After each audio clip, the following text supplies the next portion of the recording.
Today, I'm getting ready for insulation, which I'm super excited about. Right now, our house is a bit of an X-ray situation, which does not retain heat very well. We can get it about 10 degrees warmer inside, somewhat near the wood stove, but that's not ideal. So we're also undergoing some pretty major weather patterns here at the moment, so we had to push out the insulation a week. But that's okay because it gives me more time to get ready for that because, as per usual, I am behind. So let me show you what I'm gonna do. Our house was built with solid blocks in between the roof trusses.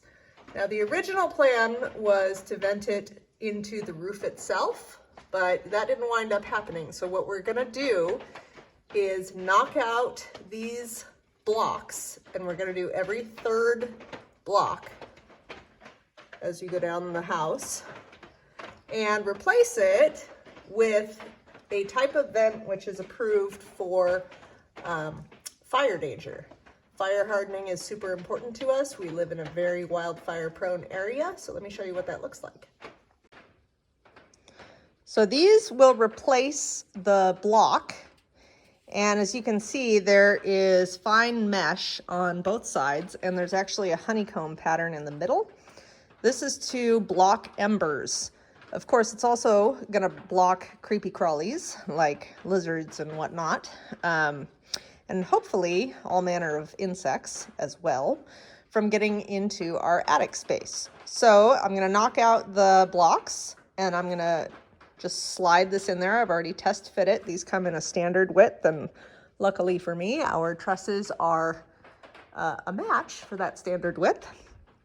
And then I'm just gonna throw 3 nails into these tabs to attach it to the trusses. Let me actually show you the one I'm gonna work on right there. And then we'll be good to go. So the tool that I'm going to use for this job is this sawzall that William is letting me borrow. You have to make sure that you have the right kind of blade in the sawzall because at this point, unfortunately, this is existing construction, which means I'm going to have to go through some nails.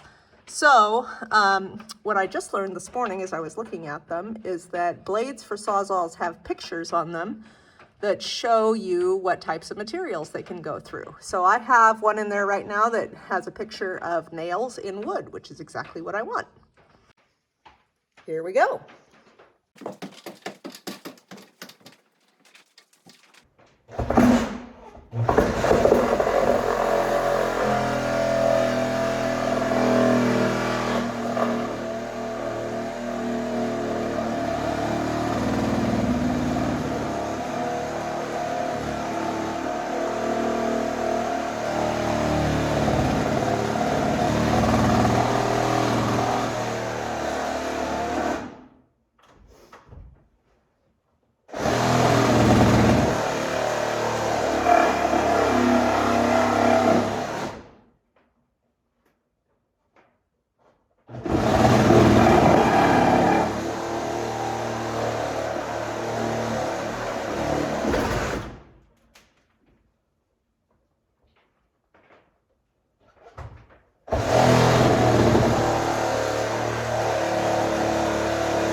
I just dragged the sawzall through the middle of the board, and now I'm going to see if I can knock them free one at a time.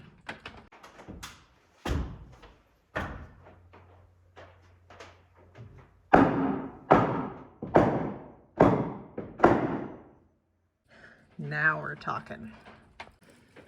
All right, I've got the vent in place, and once again, largesse of others, we were gifted a whole pallet of miscellaneous nails from a friend of ours. So I am going to put this one, well, this type, in these nail holes. And if I check against the head, that should work just fine. I do want it flush up against the roof itself. And because I only have 2 hands, and I need one to hold the nail and one to hold the hammer, I've employed my little cat's claw here to act as light leverage here to hold it up. And voila! 1 down, 15 to go. Well, I got 5 done today out of 16. I'm fairly happy with that. Went a lot faster after I wrestled with numero uno and figured out a better game plan. This one, I actually had William do because I did not want to cut those wires with the sawzall. So this is kind of a cautionary tale for why ideally you don't want to go back and do stuff like this later. It's better to just stick with it from the beginning and carry through your plan. Tomorrow, I'm going to finish this side of the house and then tackle this side of the house. And the only reason that I'm stopping now, actually, is that the sawzall is an older model that takes these 3-amp batteries. And these batteries are old and they don't last very long anymore. So I have run out all 3 of them. So I got to take them home and charge them and come back tomorrow. And now we're ready. I have to install these last ones. You can see they're not flush with the roof, but then we'll be all set and ready for insulation, which I'm really happy about. Like, really happy about.